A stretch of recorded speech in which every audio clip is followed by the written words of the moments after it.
योगी के रास्ते पर चलने की कर ली तैयारी। चुनाव से पहले मैथिली ठाकुर के बयान से मचा घमासान। जनता थी सामने, फिर किया बड़ा ऐलान। कहा अगर चुनाव जीत गई तो ये करूंगा शाही दंग। मशहूर लोक गायिका मैथिली ठाकुर एक बार फिर चर्चा में आ गई हैं। बीजेपी ज्वाइन करने के बाद उन्होंने प्रधानमंत्री नरेंद्र मोदी की तारीफ की थी। फिर कहा था बीजेपी को जिताऊंगी। उसके बाद छठ के मौके पर एक तगड़ा गाना लॉन्च कर दिया जिसने धूम मचा रखी है। मगर इसी बीच एक ऐसा बयान उनकी तरफ से आया जो अमित शाह को भी शायद हैरान कर रहा होगा, क्योंकि बात ही ऐसी है। इस बार उन्होंने एक बयान दिया जिसकी वजह से धार्मिक एंगल भी जुड़ गया है।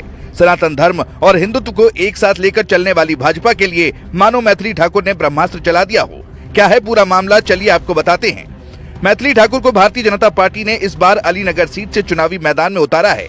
जैसा कि नाम है, आप समझ सकते हैं कि मैथिली के लिए यहां पर चुनाव जीतना आसान बिल्कुल नहीं है। मगर दिलेरी तो देखिए, चुनाव जीतने से पहले ही योगी आदित्यनाथ वाले रास्ते पर निकलने का ऐलान मैथिली ने कर दिया। उन्होंने कहा कि चुनाव में जीत दर्ज करने के बाद अलीनगर का नाम बदलकर सीतानगर कर देंगी। इसी बात से वो विवादों के कटघरे में खड़ी हो गई हैं। लोग इस पर अपनी प्रतिक्रिया भी दे रहे हैं। कुछ लोग उनके बयान की तारीफ कर रहे हैं तो कुछ लोग कह रहे हैं कि चीजों को धर्म के चश्मे से नहीं देखना चाहिए। मैथिली ठाकुर से पहले केंद्रीय गृह राज्य मंत्री नित्यानंद राय ने भी बड़ा ऐलान किया था। एक जनसभा को संबोधित करते हुए राय ने कहा था कि हिंदू जीवन पद्धति के आदर्श पर ही भारत विश्व गुरु बनेगा।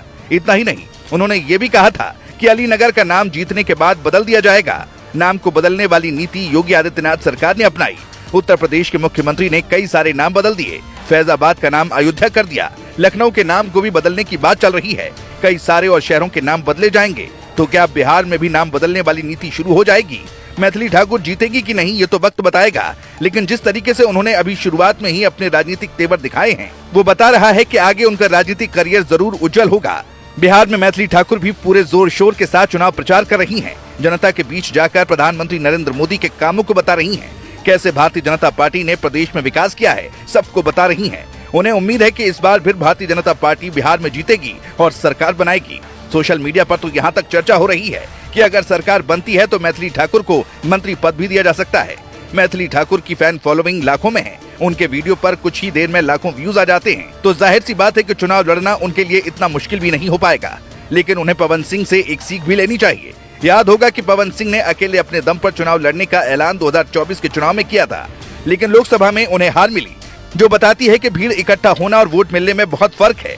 पवन सिंह को बिहार में पावर स्टार का दर्जा दिया जाता है। अगर फैन फॉलोइंग आप देखेंगे तो पाएंगे मैथिली ठाकुर से कई गुना ज्यादा है। मगर पवन सिंह जनता का दिल नहीं जीत पाए थे। चुनाव में हार का सामना करना पड़ा था। कई लोग कह रहे हैं कि अलीनगर सीट पर कुछ भी हो सकता है। हालांकि अब देखना होगा कि मैथिली ठाकुर के लिए क्या कुछ होता है और क्या वो चुनाव जीत पाएंगी। लेकिन उन्होंने जो वादा किया है उस पर अभी से विवाद तेज हो गया है। आशीष शुक्ला की रिपोर्ट।